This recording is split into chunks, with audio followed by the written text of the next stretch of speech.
When you talk about the emotional scale, and I do love you very much, and I am familiar with your teachings, I don't understand how we can go from one place to another place on the emotional scale if the law of attraction is causing momentum and more of that particular disc that you're on.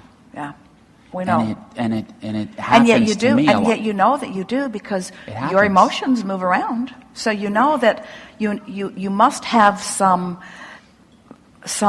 patterns of thought that get activated that then equal that emotion. So the question is, are you deliberately activating the patterns of thought, or are things that you are observing activating them? Or is it both?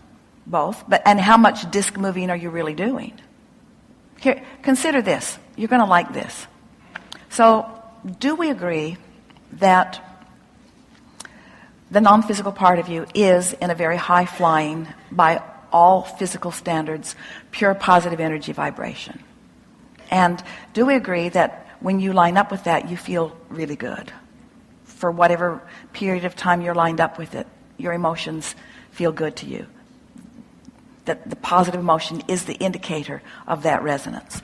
So let's assume, for sake of this conversation, on the way to the answer that you're looking for, is that the source within you, your inner being, is on that high-flying disc, and you can feel when you resonate with it, you can feel that. But for whatever reason, you're not there, not right now.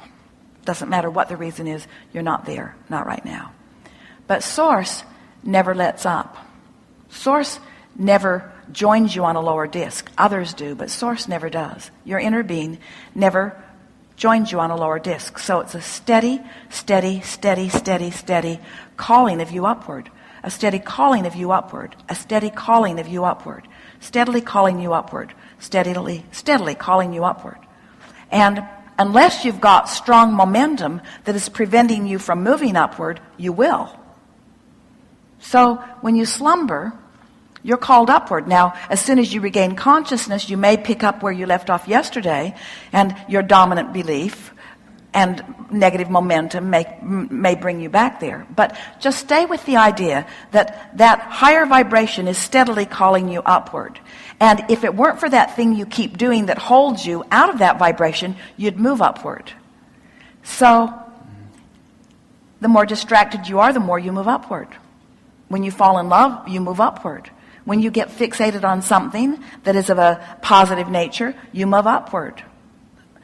In other words, any time. So let's hold that thought. Source is always pulling you upward. It's just the natural consequence of who you are. And unless you're doing that thing that doesn't let you go, you'll go. That's why when you meditate, you go. So you meditate and you go. Have any of you effectively meditated? And you feel yourself sort of detached. You have that feeling of well-being. And then you come out of meditation because the phone is ringing, let's say.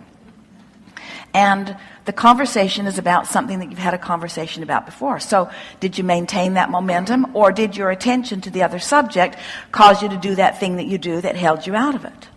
So this is really the premise that we're wanting you to begin to focus upon, and we really want you to accept it, that you will be called upward into that higher vibration unless you've got those patterns of thought. So then just watch yourself and begin paying attention to what your patterns of thought are. And now that you are deliberately engaged in these grid discs, now that you consciously are aware of them, it is our expectation that you'll find yourself on all subjects just moving steadily upward, upward, upward, upward, until problems that have been jumping on the discs with you that are no longer being given much attention will just dissipate from your life experience until you will barely remember them.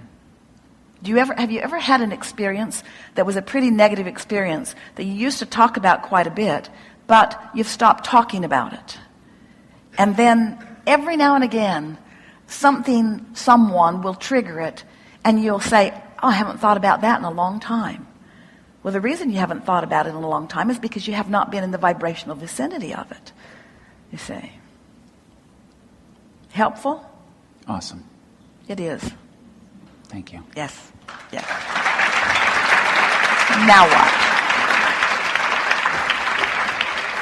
On the aisle?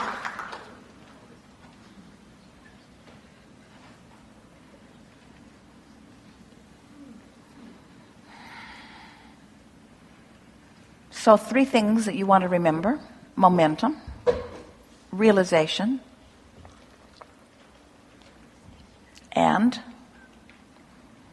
unless I'm doing that thing I do that holds my momentum in a different place, Source is going to call me upward to that high-flying disc, unless I'm doing that thing I do. So when you catch yourself in the middle of doing that thing you do, what are you going to do? Laugh about it. Oh, I'm doing that thing I do. I'm perpetuating the momentum. And if I would just stop perpetuating this momentum, I would move into a vibration that would cause me to experience the realization, the actualization, the manifestation, the fulfillment of the things that I'm looking for. Yeah.